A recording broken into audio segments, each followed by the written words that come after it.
agradecer aos irmãos que hoje nos assessoram aqui, essa equipe bonita, tão dedicada. Aqui à minha esquerda também a Silvania, fazendo a tradução.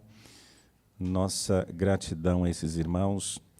E cumprimentamos a você de casa, a você que nos assiste, que nos acompanha, com um desejo muito sincero de que a palavra de Deus nessa noite possa despertar as nossas almas, os nossos corações, e levando a salvação àqueles que dela necessitam. Eu quero convidá-los a lermos a palavra de Deus no Evangelho segundo Lucas, no capítulo 12. Nós estamos aqui diante de uma parábola também muito conhecida.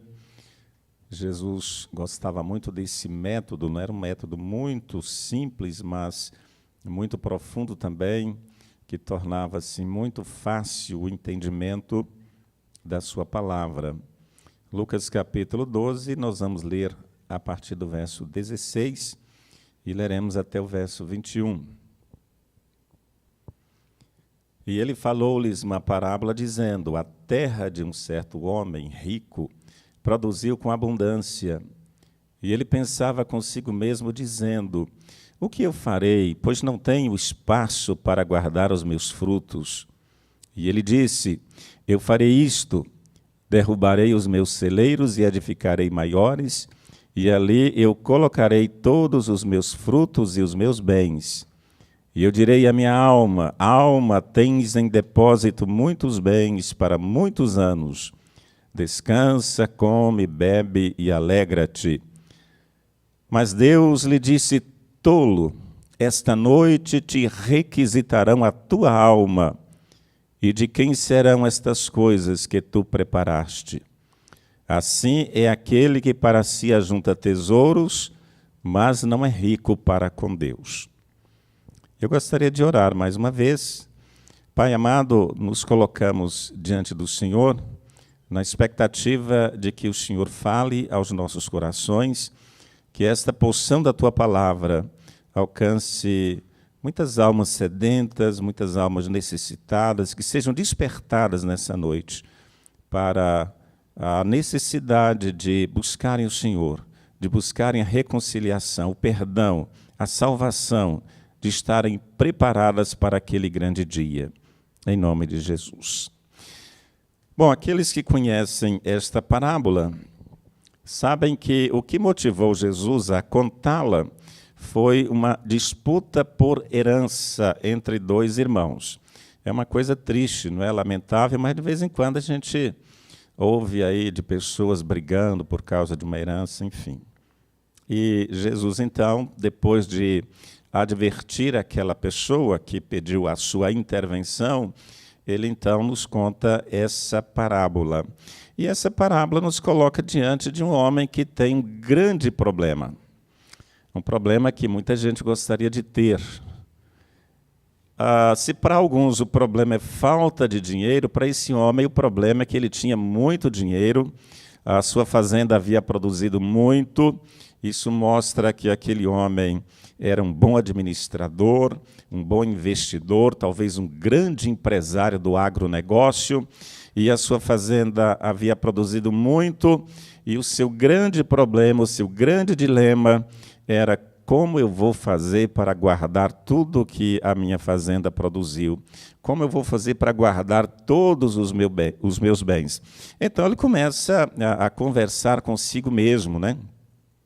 A respeito dessa questão, procurando encontrar uma solução. Então, nós estamos aqui diante de um homem que, na avaliação, não só da sua época, mas na avaliação moderna, numa avaliação inicial, numa ótica assim, muito própria desse mundo, nós diríamos que estamos diante de um homem vencedor, um homem que chegou lá, não é? Um homem que conquistou uma elevada posição, uma alta condição social, socioeconômica, um homem que, de alguma forma, se tornou aí um modelo para muitos outros, e se fosse em nossos dias, certamente um homem digno de ser imitado, um empresário bem-sucedido, uma pessoa que certamente recebia muitos aplausos, muitos cumprimentos pela a sua condição. Mas, meus irmãos e amigos, a grande questão para nós não é como nós mesmos nos avaliamos e não é como a sociedade nos avalia. A grande questão para nós é como nós somos avaliados por Deus. Então, em um certo momento dessa parábola, aquele homem vai passar pelo crivo de Deus, pela observação de Deus. O foco muda e ele deixa de ser avaliado por si mesmo e agora ele será avaliado por Deus. Então, como é que Deus avaliou aquele homem? Quando Deus olhou para aquele homem, o que ele viu? Se na concepção humana, se na avaliação humana, ele era um homem bem-sucedido, Deus o avaliou da seguinte maneira: louco. Para Deus, aquele homem era um homem louco, era um homem insensato, era um homem imprudente, era um homem sem nenhuma sabedoria, apesar de ter muita inteligência, porque senão não teria chegado àquela posição. É bom a gente fazer um parêntese para dizer que sabedoria e inteligência são duas coisas diferentes. Há pessoas muito inteligentes, mas que não têm a sabedoria para aplicar bem a sua inteligência e fazer as melhores escolhas na vida. Era o caso desse homem. Então, nós vamos aqui tentar entender por que aquele homem foi avaliado dessa maneira por Deus. Porque Deus, ao olhar para ele, constatou que se tratava de um homem louco. Primeiramente, meus queridos, por causa do materialismo. E o que é o materialismo? Será que todo rico é materialista? Evidentemente que não, né? Às vezes há pessoas economicamente pobres, mas que são materialistas. Então, o que é o tal materialismo? O materialismo é aquele sentimento, o materialismo é aquela visão do mundo que deposita no dinheiro a sua confiança. É aquela visão de mundo, aquela visão da vida que sugere, que leva a pessoa a acreditar que os bens materiais são capazes de satisfazer a sua alma, que são capazes de dar sentido à sua vida. É aquela pessoa que acha que todos os problemas dela consistem numa única coisa: obter mais, ganhar mais, armazenar mais. Se você olhar aqui com atenção, a gente vai ver que os verbos mais utilizados por aquele homem são ajuntarei, derrubarei, construirei, vou fazer isso, fazer aquilo. Então, aquele homem está preocupado tão somente em armazenar a sua riqueza. E a grande questão do materialismo é que a pessoa não utiliza a riqueza, mas ela é usada pela sua riqueza, ela é usada pelo seu dinheiro. O dinheiro não é mais um servo daquela pessoa. Os papéis se invertem. Ela se torna escrava do dinheiro e tudo para ela gira em torno dos bens materiais. Em segundo lugar, a gente pode notar, então, que é uma atitude que acompanha o materialismo, é que aquele homem desconsiderava completamente a Deus. Observemos aqui em nossa narrativa que em toda a sua vida, aquele homem não faz qualquer uma referência a Deus. No verso 19 ele diz: eu direi à minha alma, tens em depósito muitos bens para muitos anos, descansa, come, bebe e alegra-te. A pessoa que vive em função do dinheiro, ou que acha que o dinheiro é tudo para ela, ela supõe no seu coração que ela não precisa de nada nem de ninguém. E, inclusive, que não precisa até mesmo de Deus. Por que será que alguém joga numa loteria? Porque ela quer, evidentemente, ganhar muito dinheiro. E por que ela quer isso? Porque ela acha que, se ela tiver muito dinheiro, todos os seus problemas estarão resolvidos. Que ela não vai depender mais de ninguém. A primeira coisa que ela vai fazer é pedir demissão do seu trabalho. porque a ideia é: eu não preciso mais de patrão, eu não preciso mais de ninguém, não é? Meu dinheiro resolve tudo. E ainda que a pessoa não declare, ainda que ela não admita, mas está embutida aí também essa ideia de que a pessoa não precisa, inclusive, de Deus. Quando Jesus ensina a oração do Pai Nosso, ele está estabelecendo ali alguns princípios. A gente não vai nos ater aqui nesta oração, mas ele ensina em um determinado momento que a gente deve pedir a Deus o pão de cada dia. Porque será que Jesus não ensina a pedir logo o pão assim para o ano inteiro, para 10 anos, para a vida toda? Porque ele quer nos lembrar que nós dependemos de Deus todos os dias da nossa vida. Se nós acordamos com saúde, se nós temos o pão sobre a nossa mesa, nós devemos isso a Deus e não ao nosso dinheiro, não à nossa capacidade, não à nossa própria condição. Mas naquele homem não havia nenhuma atitude que demonstrasse que ele dependesse de Deus. Pois bem, a gente poderia acrescentar aqui que esse homem tinha uma visão muito equivocada sobre a vida. Antes do verso que nós começamos a ler, o verso 15, Jesus fala assim, dizendo para aquele irmão que veio pedir a ele para interceder na questão da herança. Então ele diz assim, olha: acautelai-vos e guardai-vos da cobiça ou da avareza, porque a vida do homem não consiste na abundância das coisas que ele possui. Então, esta palavra de Jesus, ela deve ser um alerta para nós e deve ser também uma espécie de consolo, né? Há pessoas que pensam assim, olha, eu acho que eu nunca vou ficar rico, eu nunca vou chegar na posição que aquele outro está, eu nunca vou conseguir isso ou aquilo, ou obter este ou aquele bem. Então, presta atenção, nós não precisamos dessas coisas para estarmos bem, para vivermos bem, para sermos felizes, para sermos abençoados. Não são as riquezas que dão sentido à nossa vida. A vida de uma pessoa não consiste, não se resume aos bens que ela tem. Como a visão de Jesus é diferente da visão secular, da visão desse mundo, da visão de tantas pessoas e da visão daquele homem, ou daquele jovem, não é, que achava que sem a sua herança ele não poderia ter nenhum sentido na sua vida. Em quarto lugar, fica muito claro aqui para nós que esse homem não tinha nenhuma visão espiritual. Isso vem também junto com o materialismo. É aquela pessoa que tem uma visão apenas do presente, ela está preocupada apenas com o aqui e agora.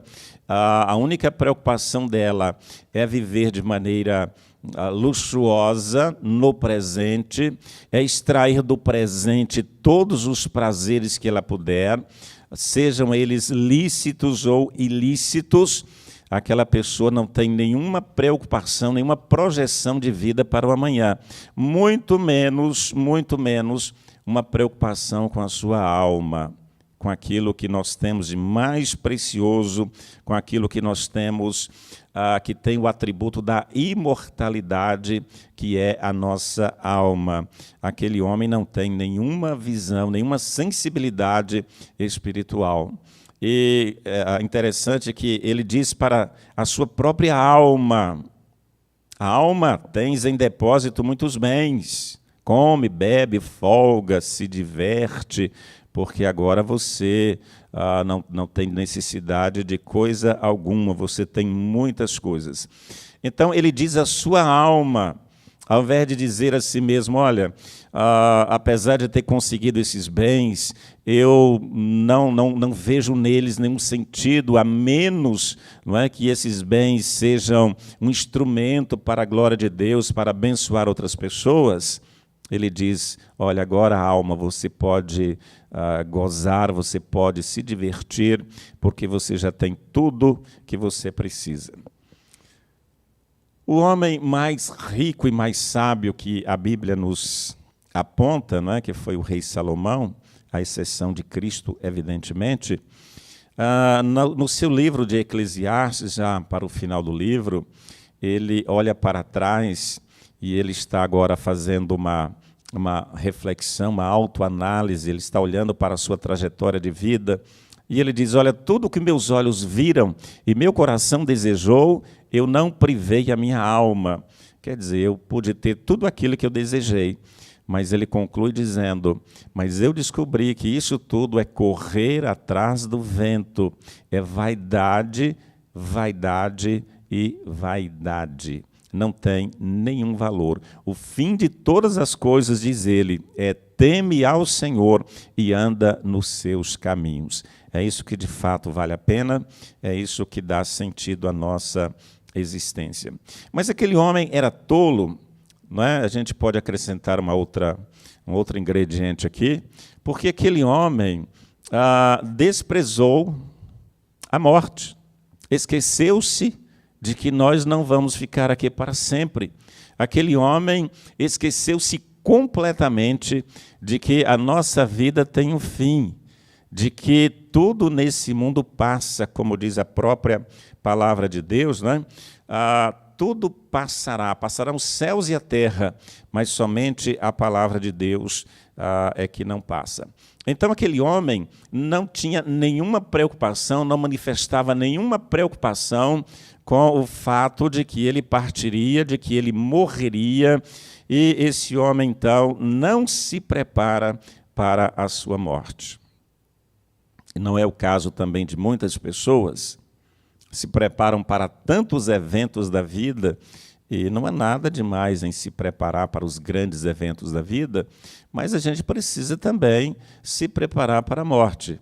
Eu sei que não é um tema assim, muito apropriado nesses dias de tanto temor, né, de tanta apreensão, em função aí dessa pandemia que a gente está vivendo, mas a morte, se nós podemos ter uma convicção nessa vida, uma certeza nessa vida, é que nós vamos morrer.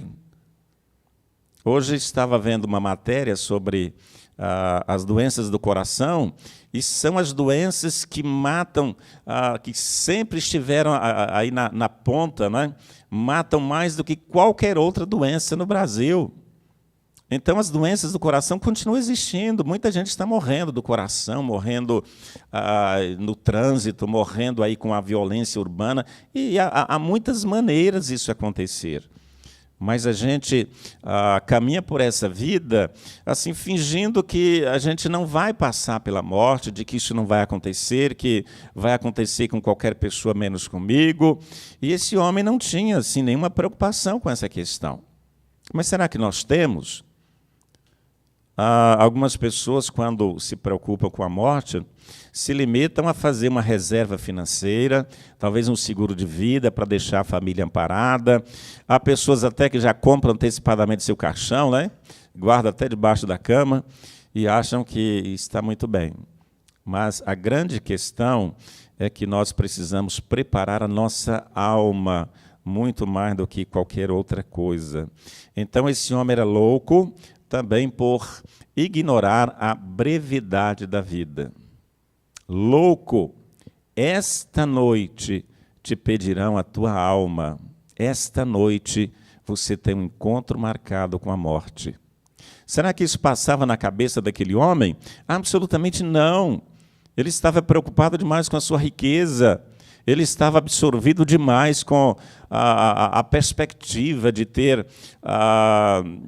usufruir, né, deleitar-se com os prazeres dessa vida, de folgar a sua alma com os prazeres dessa vida, e não passava na mente daquele homem que a morte estivesse tão próxima dele. Esta noite te pedirão a tua alma. Meus queridos, é uma realidade dura, mas verdadeira. Depois que nós terminarmos essa transmissão, desde a hora que nós iniciamos aqui até o final, provavelmente milhares de pessoas já terão perdido a sua vida. E antes que essa noite termine, outras milhares, dezenas de milhares, talvez, no Brasil e no mundo, terão seu encontro com a morte. Será que a gente se preocupa com isso? Eu não estou falando isso aqui para colocar terror, né, em vocês e deixar todo mundo apreensivo, enfim. Mas é uma realidade para a qual a gente faz bem em atentar, a gente faz bem em se preocupar. Mas não era o caso daquele homem. Ele não imaginava que a morte chegaria tão cedo para ele. Pois bem, então, aquele homem louco, porque dentre todas as razões que aqui já apresentamos, aquele homem desprezava a verdadeira riqueza. Jesus conclui a parábola dizendo assim no verso 21. Assim, disse Jesus, é aquele que para si ajunta tesouros e não é rico para com Deus. Rico para com os homens e pobre para com Deus. Absolutamente miserável. Aquele homem não tinha absolutamente nada do ponto de vista espiritual, do ponto de vista da sua comunhão com Deus. Aquele homem estava absolutamente vazio. Essa noite pedirão a tua alma e o que tens preparado para quem será. O que valerão para você os bens que você ajuntou quando a morte chegar? Que tipo de benefício eles trarão a você? Depois que você for convocado à eternidade, os seus bens não poderão fazer absolutamente nada por você. A sua riqueza não valerá absolutamente nada. O que tens preparado para quem será e para que servirá? Absolutamente para nada. Pois bem, meus queridos, aquele homem estava vivendo aí à luz do dia, sob os holofotes do mundo, mas, de repente, as trevas caíram sobre ele. A noite chegou repentinamente e aquele homem foi surpreendido e foi conduzido à eternidade. Como está a sua vida hoje? Você está preparado para enfrentar essa noite que virá sobre você, que virá sobre mim? Quando a noite chegar e a nossa alma for pedida, o que será de mim, o que será de você? Aquele que está em Cristo, disse o próprio Jesus, aquele que ouvir a minha palavra e crer, tem a vida eterna. Não entrará em condenação, mas já passou da morte para a vida. Eu sou a luz do mundo, continua Jesus, aquele que me segue não andará em trevas. As sombras da morte nada poderão fazer para aquele que está em Cristo Jesus, para aquele que põe em Jesus a sua fé, a sua confiança única e absoluta, reconhecendo-o como Senhor e Salvador da sua vida. Há um hino do nosso inário, não vamos cantá-lo agora, mas a letra é belíssima, que diz assim: ao findar o labor desta vida, quando a morte ao teu lado chegar, que destino há de ter a tua alma? Qual será no futuro o teu lar? Meu amigo, hoje tu tens a escolha, vida ou morte, qual vais aceitar? Amanhã pode ser muito tarde, hoje Cristo te quer libertar. Hoje, quem sabe, ainda esta noite, pedirão a tua alma. E o que será da sua vida e o que será de cada um de nós? Pense sobre isso. Reflita sobre essas palavras e corra para Jesus. Ele é o único que pode nos dar segurança e vida eterna. Eu quero orar por você. Nesse momento, os irmãos estarão assumindo aqui para nós louvarmos a Deus mais uma vez e lembrarmos daquilo que Jesus fez, do sangue que Ele derramou por nós ali no Calvário. Querido Deus e Pai, eu quero agradecer-te por essa oportunidade tão especial que o Senhor nos concedeu de abrirmos a Tua Palavra, de relembrarmos aqui tantas verdades, Senhor, tão sérias, tão profundas, tão relevantes, E nós suplicamos que, por meio do Teu Espírito, o Senhor desperte muitas almas nessa noite. Quem sabe, na mesma condição do homem da parábola, há pessoas tão alheias, tão diferentes às suas próprias almas, tão diferentes à eternidade que está diante delas, talvez preocupadas com essa pandemia, tão absorvidas com as preocupações desse mundo, que não estão olhando para a eternidade. Desperta os seus corações nessa noite, Senhor, que elas corram para os Teus braços, que se refugiem no Senhor, que busquem no Teu Filho Jesus o abrigo, o perdão, a graça salvadora para as suas almas. Abençoa todos nós, Pai. Dai-nos a sensibilidade de cada dia vivermos na mais absoluta dependência do Senhor. Em nome de Jesus, oramos e agradecemos. Amém.